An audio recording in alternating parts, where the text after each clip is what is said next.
Bismillahirrahmanirrahim. Elhamdülillahi Rabbil alemin. Ve salatu ve selamu ala seyyidina Muhammed ve ala alihi ve ashabihi ecma'in. Amma ba'd. Assalamu alaikum ve rahmetullahi ve barakatuh. Құрметті көрермендер, міне бүгін біз өзіміздің сүннет бойынша намаз оқу циклдық дәрісімізді әрі қарай жалғастырамыз. Бүгінгі біздің қозғайтын тақырыбымыз намаздың ішіндегі ташахуд кезіндегі немесе екі сәждеден кейін қиямға тұрудағы қалай дұрыс орындау керектігі жайында хадистерді талдап сіздермен осыны тақырыпты өрбейтін боламыз.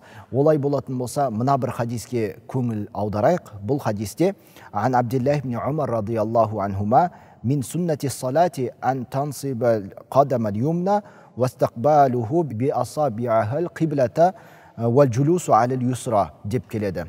Құрметті жамағат, бұл хадис имам Насаи риуаятында келген, және бұны Абдулла ибн Умар, Алла ол екеуінен разы болсын, бізге жеткізеді. Алла ол екеуінен разы болсын, Абдулла ибн Умар айтады, намаздың сүннетінен болып табылады келесі нәрсе. Яғни намаз оқушы джулус кезінде, яғни отырыс сәтінде, ташахуд кезінде, немесе екі сәжденің арасында отыратын кезде, соңғы отырыста болсын, сол кезде отырғанда сол аяқтың үстіне отырып, оң аяқты тігінен қалдырып, саусағын қыбыла жаққа қарай қарату, бұл намаздың сүннетінен деп айтады екен. Яғни оң аяқты тігінен қалдырып, саусақтан қыбылаға қарату, және де сол аяққа отыру, міне сол намаздың сүннетінен, және де пайғамбарымыз Алланың оған салауаты мен сәлемі болсын, намазды осы үлгіде оқыған екен. Сондай-ақ сахабалар, табиғиндер, білім иелері барлығы осы үлгіде намаз оқыған. Ал енді құрметті көрермендер, келесі хадиске көңіл бөлетін болсақ, ол жерде أبي حميد الساعدي أنه ذكر صلاة رسول الله صلى الله عليه وسلم في جمع من صحابة رسول الله صلى الله عليه وسلم فقال ثم كبر فسجد ثم كبر فقام ولم يتورك деп келеді.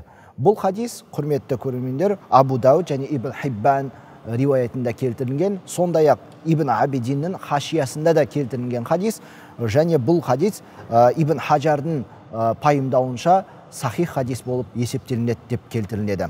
Хадистің мағынасы, Абу Хумайд ас-Саиди ол бір топ сахабалардың арасында ардақты пайғамбарымыздың Алланың оған салауаты мен сәлемі болсын, қалай намаз оқығандығы туралы еске алып, соны айтып түсіндіріп жатқан сәтінде ол былай деп айтатын еді. Ол тәкбір айтып сәждеге баратын еді, одан кейін тәкбір айтып түргелетін еді. Сондай-ақ ол сол сәжде мен түргелудің, қиямның арасында отырыс жасамайтын еді, тауарук істемейтін еді деп айтады. Тауарук дегеніміз, құрметті жамағат, жаңағыда айтқанымыздай, сол аяққа отырып, оң аяқты тігінен қалдырып, башпайларын, саусақтарын қыбылаға қаратуды тауарук деп айтады екен.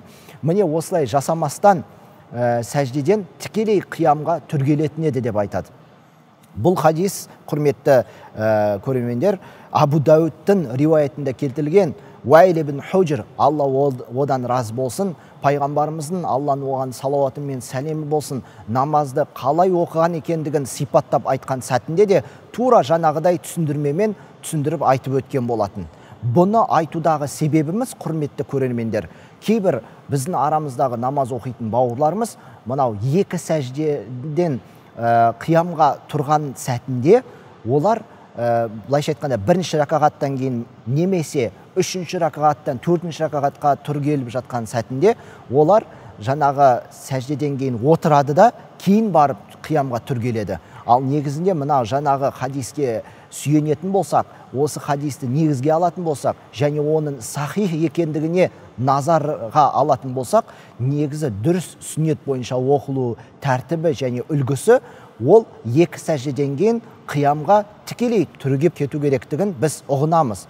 Олай болатын болса, біз намазды сүннетке сәйкес орындайық, намазымызды дұрыс орындайық, хадиске бекем болайық. Ва ахиру дауана анилхамдулиллахи раббил аламин. Вассалату вассаламу аля сайидина Мухаммади ва аля алихи ва асхабихи аджмаин. Алла разы болсын.